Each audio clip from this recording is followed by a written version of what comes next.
1985નું એ વર્ષ હતું. હું કોલેજના પહેલા વર્ષમાં હતો. મારા પિતાની સાથે હું 11 વાગે અર્બન બેંકમાં ગયો.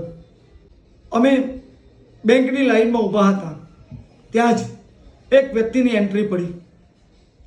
સ્ટાફ ઊભો થઈ ગયો. બધાએ તેમને ગુડ મોર્નિંગ કહેવા લાગ્યા. મને ખ્યાલ જ નહોતો આ માણસ કોણ. અમે નામ સાંભળેલું, ચહેરો નહોતો જોયો. મારા પિતાએ મને કહ્યું, આજ બાબુભાઈ ગિરધરભાઈ પટેલ. તે વખતે તેમનું પ્રમુખ પદનું 5મું વર્ષ હતું અને તેમનો દોર બરાબર ચાલતો હતો. મને ખ્યાલ પણ નહોતો કે 7 વર્ષ પછી મારે તેમની સાથે પત્રકારત્વ તરીકે જવું પડશે અને તેમને સાંભળવા પણ પડશે. દોસ્તો, નાના આણંદમાં બાબુભાઈ ગિરધરભાઈ પટેલનો જન્મ થયો 5/9/1944. તેમના પિતા ગિરધરભાઈ શિવાભાઈ પટેલ ચુસ્ત કોંગ્રેસી. તેઓ ખેતીકામ કરતા અને આણંદમાં ટૂંકી ગલી શરૂ થાય ત્યાં તેમની લક્ષ્મી વિલાસ રેસ્ટોરન્ટ હતી, જે ધમધોકાર ચાલતી. રેલવે અને બસ મથકની નજીક હોવાને કારણે તેમનો હોટલનો વ્યવસાય ઘણો સરસ ચાલતો. તેઓ તે જમાનામાં હાઉસ ટેક્સ ભરતા હતા. બ્રિટિશ શાસનમાં નિયમ હતો કે જેઓ હાઉસ ટેક્સ ભરે તેમને જ મતનો અધિકાર અને તેઓ જ કાઉન્સિલર બને. ગિરધરભાઈ હાઉસ ટેક્સ ભરતા હતા અને તેઓ આણંદ નગરપાલિકાના કાઉન્સિલર પણ બનેલા હતા. તેમના ત્યાં 3 દીકરાનો જન્મ થયો. રમણભાઈ ગિરધરભાઈ પટેલ, ડૉક્ટર ગોવિંદભાઈ પટેલ અને સૌથી નાના બાબુભાઈ ગિરધરભાઈ પટેલ. રમણભાઈને ત્યારે કિંગ મેકર કહેવામાં આવતા. તેઓ જમીન દલાલીનું કામ કરતા. ગિરધરભાઈને કોંગ્રેસે કામ સોંપ્યું હતું. આઝાદી પછી નિરાશ્રિતો આણંદમાં આવ્યા. તેમણે તન, મન અને ધનથી તેમને થાળે પાડવા અથાગ પ્રયત્નો કર્યા. દોસ્તો, ગિરધરભાઈ પટેલે આ લોકોને વગર વ્યાજે નાણાં મળે તેની પણ વ્યવસ્થા કરી હતી, જેના કારણે તેઓ લોકપ્રિય થયા હતા. અને એ સિંચન કરેલું વટવૃક્ષ મોટું થતું ગયું. તેમના મોટા પુત્ર રમણભાઈ આણંદ નગરપાલિકામાં ઉતર્યા અને જીત્યા. તેમના પછી 1967માં 23 વર્ષની ઉંમરે તેમના નાના ભાઈ બાબુભાઈ ગિરધરભાઈ પટેલ આણંદ નગરપાલિકાના મેદાનમાં ઉતર્યા.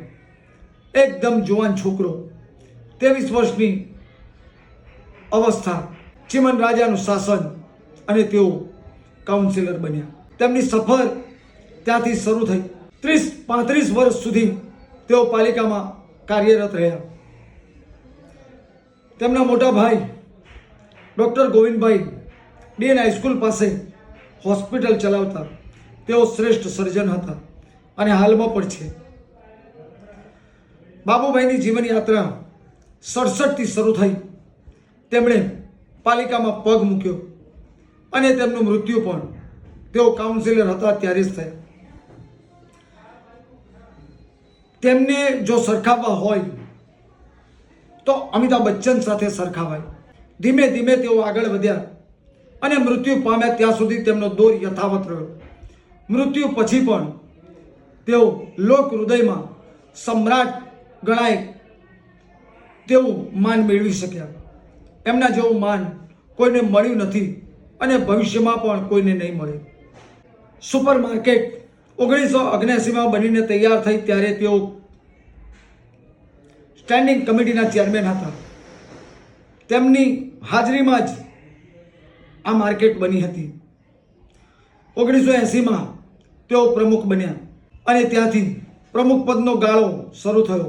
આપણામાં એક કહેવત છે, હા, હાડી 70 વાર થયો બાબુભાઈ માટે પણ એક પત્રકારે એકવાર આ શબ્દ વાપર્યો હતો કાર્ટૂન બનાવતી વખતે, હા હું 17.5 વાર પ્રમુખ બન્યો. અને ખરેખર દોસ્તો 1980 થી લઈ 1995ના સતત 15 વર્ષ તેઓ આણંદ નગરપાલિકાના પ્રમુખ રહ્યા.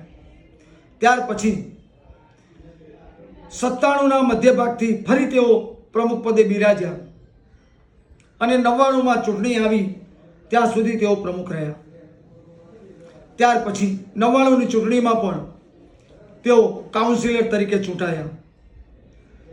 તે છેક મૃત્યુ પામ્યા ત્યાં સુધી તેઓ કાઉન્સિલર તરીકે રહ્યા. દોસ્તો તેમણે અનેકવિધ કાર્યો કર્યા છે. આણંદ વિદ્યાનગરનો છેક ભાઈ કાકા સ્ટેચ્યુ સુધીનો વિશાળ રોડ એ તેમની દેન છે.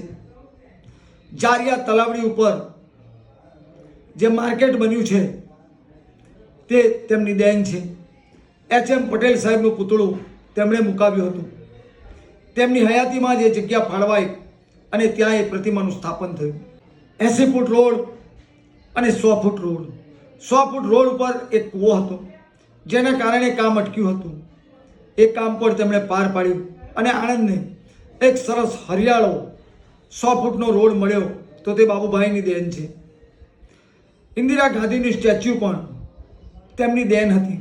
1996માં શાસ્ત્રી સ્ટેડિયમ બનાવાયું તે વખતે સુનિલ દત્તને તેઓ લાવ્યા હતા.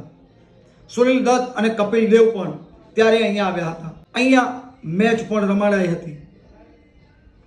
ત્યાર પછી તેમણે આ જ ગ્રાઉન્ડ ઉપર પબ્લિકની સગવડ માટે નવરાત્રિ ઉત્સવ પણ ઉજવ્યો અને તેને જબરજસ્ત સફળતા પણ અપાવી. કલ્પના ટોકીઝની પાછળ તેમણે ઓપન એર થિયેટર ચાલુ કરાવ્યું. ત્યાર પછી તેની પાછળ હોલ પણ બનાવ્યો કે જેથી આજુબાજુની પ્રજાને લગ્નમાં બહાર જવાનું જરૂર ના પડે. તેમના કાર્યકાળમાં બીજા 5 હોલ બન્યા અને એ હોલે આજુબાજુ વસતી સામાન્ય પ્રજાને લગ્નના મોટા ખર્ચામાંથી ઉગારી લીધા. હોલનો ખર્ચો લાખો રૂપિયામાં થાય છે ત્યારે હજારોમાં થતો, પણ પાલિકા એકદમ મામૂલી ભાવે લોકોને આ હોલ આપે છે. એ બાબુભાઈ પટેલની દેન છે.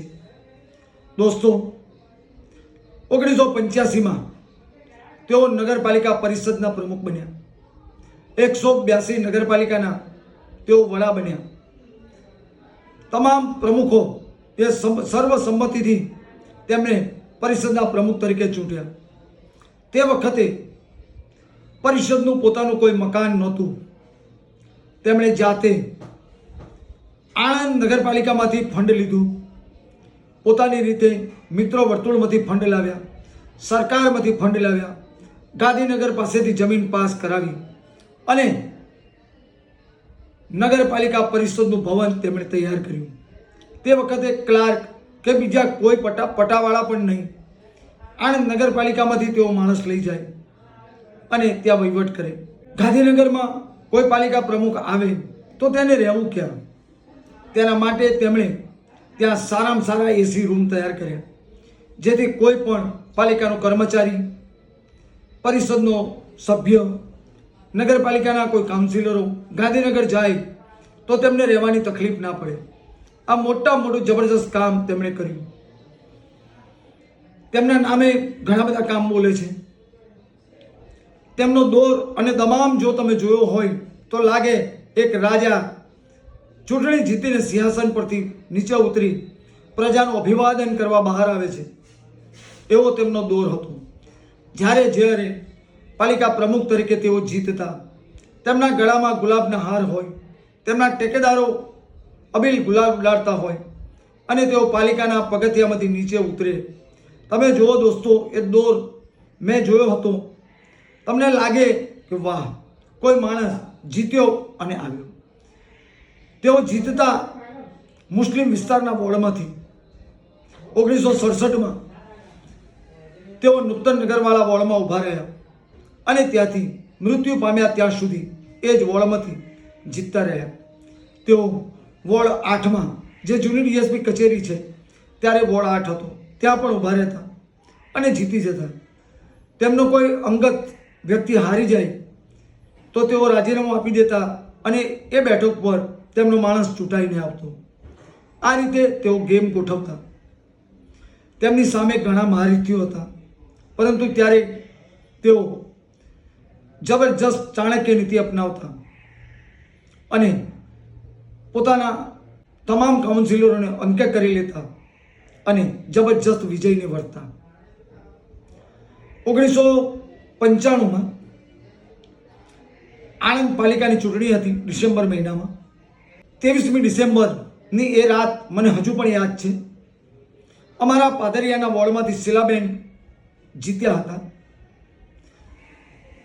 રાજુભાઈ કરીને એક ક્રિશ્ચન છોકરો ઊભો હતો, તેને પણ સારા મત મળ્યા હતા. જો બાબુભાઈ ત્યાંથી રાજીનામું આપે તો આપોઆપ બીજી બેઠક એ ખ્રિસ્તીને મળે. તેઓ મારી પાસે આવ્યા. મને તો કંઈ ખબર નહોતી, પરંતુ એમણે ખભે હાથ મૂકીને કહ્યું કે અશોક, મારો એક અંગત મિત્ર વોર્ડ નંબર 8માં હાર્યો છે અને એ બહુ જ હોશિયાર છે, અનુભવી છે.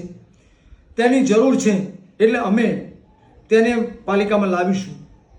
એટલે હું 8માંથી રાજીનામું આપીશ અને આપણા પાદરિયાના વોર્ડને હું વળગી રહીશ. મારી એવી કોઈ હેસિયત નહોતી. હું તો એક મામૂલી પત્રકાર હતો, નયા પડકારમાં હતો અને મારા રિપોર્ટિંગના કામે જ ગયો હતો. પરંતુ એમને ખબર હતી કે કોને શું કહેવું. એ માણસને ઓળખી જતા અને જો વિશ્વાસ મૂકે તો તેના માટે જાન પણ આપી દે. હું નવો પત્રકારત્વમાં આવ્યો. લગભગ 1994નું વર્ષ હતું. અમે સામાન્ય રોજ નગરપાલિકામાં જતા. તેઓ અમને જોતા, નામથી ઓળખતા. અમે જાજુ તેમની આગળ બેસતા નહીં. રેલવે ઇન્સ્ટિટ્યૂટમાં એક કાર્યક્રમ હતો. લગભગ 1200થી 1500 માણસો બેઠા હતા. અમે મોડા પહોંચ્યા અને પાછળ બેઠા. તેમણે સ્ટેજ ઉપરથી જોયું, બૂમ પાડી, અશોક અને રાજુ આગળ આવી જાઓ. બધા અમારી તરફ જોઈ રહ્યા. અમને પહેલી હરોળમાં સ્થાન મળે તેવું તેમણે ગોઠવ્યું. તેમને ખબર હતી કે પત્રકારને ક્યાં અને કેટલું માન આપવું, કયો મોભો આપવો. તેઓ હંમેશા દરેકનું માન જાળવતા. મેં જ્યારે તેમને જોયા, હંમેશા તેઓ એક વિચક્ષણ રીતે વિચારતા હોય તેવું લાગ્યું. તેમની હંમેશા એક આંગળી નાક અને હોઠની વચ્ચે રહેતી. કોઈ માણસ બોલે તો તેઓ તેને બરાબર ધ્યાનથી સાંભળતા. એક પલમાં એમને ખબર પડી જાય કે સાચું શું અને ખોટું શું. એક વખત બપોરે 3:30નો સમય, અલ્કેશ નામનો એક છોકરો તેમની ઓફિસ આગળ આવ્યો. ઓફિસ ખોલવામાં આવી. પટાવાળાએ ખોલી. તેઓ અંદર જાય તે પહેલાં અલ્કેશે 2 હાથ જોડી અને કહ્યું, સાહેબ નમસ્તે. તેમણે નમસ્તે કહ્યું, અંદર ગયા. થોડી વાર બેઠા. પટાવાળાને કહ્યું એ છોકરાને બોલાવો. તે અંદર આવ્યો. એણે કહ્યું, બોલ બેટા, શું કામ છે? તેણે કહ્યું કે સાહેબ, મારે એક સહી જોઈએ છે. તેણે તાત્કાલિક તેમણે બેલ માર્યો. ભૂપેન્દ્રભાઈને બોલાવ્યા અને કહ્યું, તાત્કાલિક આ છોકરાને જે જોઈએ છે ઓન ધી સ્પોટ આપી દો. તેઓ આવા માણસ હતા. આણંદ માટે તેમણે જબરજસ્ત કામ કર્યું છે. આજે આણંદ ચમકી રહ્યું છે. ચારે બાજુ તેની નામના. અલ્કેશ નામનો એક છોકરો પાલિકા પ્રમુખની ઓફિસે ઊભો હતો. લગભગ 4 વાગ્યા હતા. બાબુભાઈ આવ્યા. અલ્કેશે 2 હાથ જોડ્યા. સાહેબ નમસ્તે. પટાવાળાએ દ્વાર ખોલ્યું. બાબુભાઈ અંદર ગયા. તેઓ બેઠા. એસી ચાલુ થયું.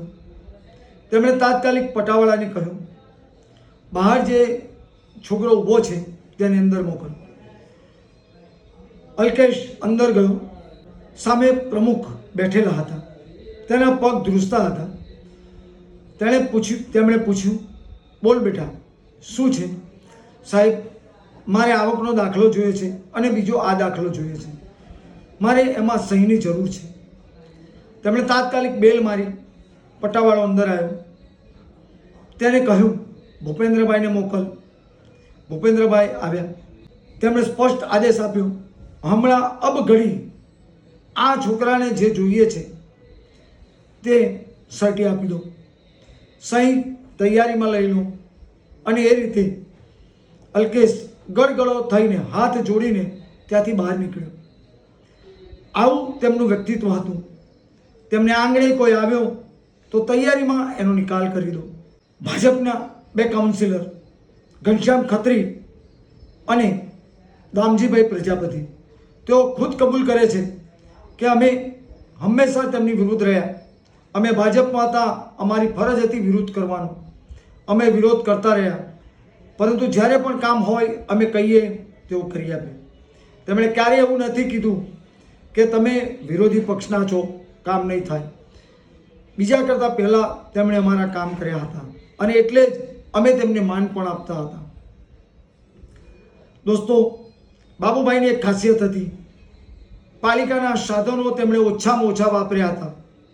તેઓ રમેશ પોતાની લાલ મારુતિ લઈને નગરપાલિકા આવતા અને ત્યાર પછી જ પાલિકાનું વાહન વાપરતા.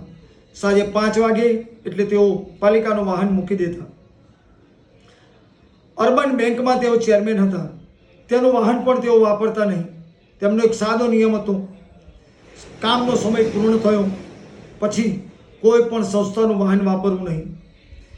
ઘણા કાઉન્સિલરો છેલ્લા 2 દાયકામાં પાલિકાના વાહનો લઈને પાવાગઢ ગયા છે, અંબાજી ગયા છે, આબુ અંબાજી ગયા છે, પરંતુ બાબુભાઈના શાસનમાં તેમના પક્ષમાંથી એક પણ વ્યક્તિ પાલિકાનું વાહન લઈને ક્યાંય ગઈ નથી.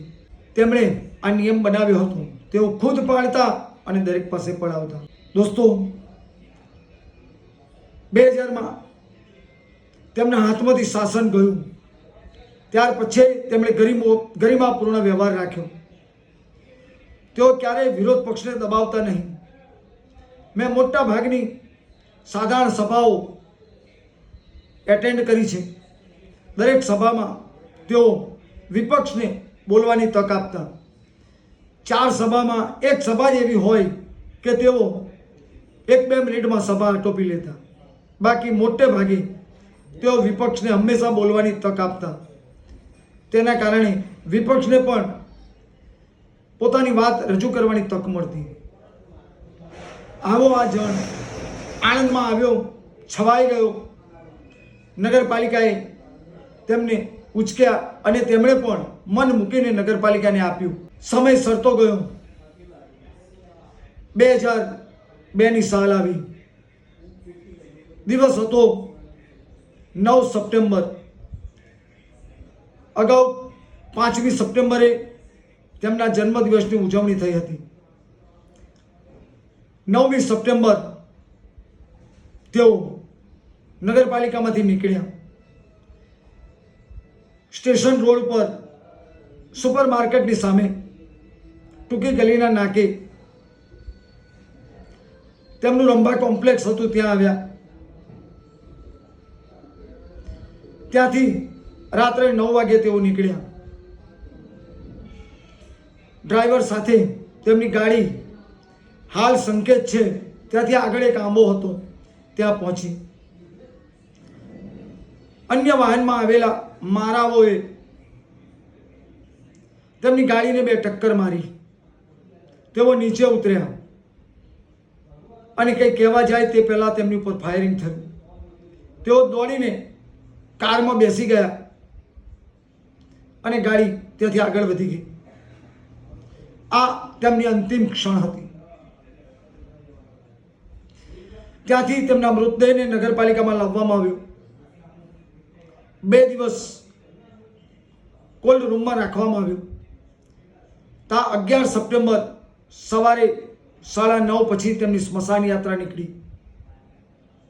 દોસ્તો, તેમના મૃતદેહને કાશી ગિરધર નામના તેમના બંગલામાં લઈ જવામાં આવ્યો. ત્યાંથી તેમની સ્મશાન યાત્રા શરૂ થઈ. ન ભૂતો ન ભવિષ્ય. એ સ્મશાન યાત્રા એટલી લાંબી હતી, એટલી જબરજસ્ત હતી. સમગ્ર આણંદ ગરાઓ આંસુ સારી રહ્યા હતા. જે થયું હતું અત્યંત ખોટું થયું હતું. સ્મશાન યાત્રા ત્યાંથી નીકળી તેમના જૂના ઘર આગળ આવી અને આખા આણંદમાં ફરી. દોસ્તો, એટલું માણસ આણંદના ઇતિહાસમાં હવે પછી કોઈ પણ જણને આવું માન મળવાનું નથી. જે નામના તેમણે જીવતા જીવ મેળવી હતી તેના કરતાં મૃત્યુ પછી તેમની નામના જબરજસ્ત થઈ. સુનિલ આડેસરા નામના એક ફોટોગ્રાફરે જૂના દાદર ઉપર ચડી તેમની એક લોંગ શોર્ટ તસવીર લીધી હતી. એ તસવીર મધ્યાંતરના પહેલા પાને છાપવામાં આવી હતી. તમે કલ્પના ના કરો એટલું કીડિયારા જેવું માણસ તેમની સ્મશાન યાત્રામાં ઉમટ્યું હતું. આખા શહેરની યાત્રા કરી કૈલાસ ભૂમિમાં તેમના દેહને અગ્નિદાહ આપવામાં આવ્યો. એ જ સાંજે પોલીસે આરોપીઓની ધરપકડ કરી. ત્યાર પછી અટકાયત થઈ અને પછી ધરપકડ થઈ. એ દિવસ હતો 17 સપ્ટેમ્બર. સાંજે 7:15 વાગે જિલ્લા પોલીસ વડાએ આરોપીના નામ જાહેર કર્યા અને પછી મધ્યાંતરના કાર્યાલય અને તેના મશીન આગળ એટલી બધી ગીર્દી ઉમટી કે તેનો વધારો મેળવવા માટે પડાપડી થવા લાગી. 2-3 ફેરિયાઓના થપ્પે થપ્પા પેપરો લૂંટી લેવામાં આવ્યા. આણંદ ટાઉન પોલીસ સ્ટેશનને ત્યાં આવી જવું પડ્યું અને ત્યારે માંડબાડ ભીડ કાબૂમાં આવી. ત્યારે મધ્યાંતર અખબારનો પણ એવો જ દોર હતો અને સાચે જ બાબુભાઈના અવસાન વખતે જેટલા પેપરો વેચાયા એટલા પછી ક્યારેય નથી વેચાયા અને હવે વેચાશે પણ નહીં. તેઓ દમદાર વ્યક્તિત્વના માલિક હતા. તેમનું મૃત્યુ થયું ત્યાર પછી આણંદ ગરાઓએ જે આંસુ સાર્યા એ આંસુઓએ તમામને બરબાદ કરી નાખ્યા. પક્ષ અને વિપક્ષ તેમની સાથે તે વખતે જે કાઉન્સિલરો હતા તે તમામનો દોર તેમના મૃત્યુ પછી સમાપ્ત થઈ ગયો. દોસ્તો, આણંદમાં જેમ ઈમુદાદાની હત્યા થઈ અને પછી મૃત્યુનો સિલસિલો એટલો જબરજસ્ત ચાલ્યો કે 38 વ્યક્તિઓ તેમાં હોમાઈ ગયા. બસ same to same Babubhai Girdharbhai પટેલનું અવસાન થયું ત્યાર પછી તેમના સાથી કાઉન્સિલરો કે વિપક્ષના કાઉન્સિલરો તમામને ઘરે બેસી જવાનો વારો આવ્યો. તેમના સાથી કર્મચારીઓને થોડો સમય મળ્યો પરંતુ તેઓ એ દોરને જાળવી ના શક્યા અને આજે હવે નવી ટર્મ આવવાની છે ત્યારે તેમાંનો એક પણ જણ મેદાનમાં ઉતરી શકે તેમ નથી. બાબુભાઈ ગિરધરભાઈ પટેલની સ્મશાન યાત્રામાં વહેલા આણંદ ગરાઓના આંસુઓએ એ તમામને સાઇડલાઇન કરી દીધા છે. એ આણંદ ગરાઓના આંસુઓની કિંમત હતી અને લોકોએ બાબુભાઈને આપેલી એ શ્રદ્ધાંજલિ હતી. દોસ્તો, છેલ્લા દાયકાને જોઈ લેજો. તેમની સાથે રહેલા કે તેમની વિરોધમાં રહેલા તમામ કાઉન્સિલર પદેથી ગાયબ થઈ ગયા છે અને હવે કદાચ પાછા આવી શકશે પણ નહીં. આજ એક શહેરીજનોને ચાહનારા વ્યક્તિની શ્રદ્ધાંજલિ છે અને લોકો એટલે જ તેમને માને છે.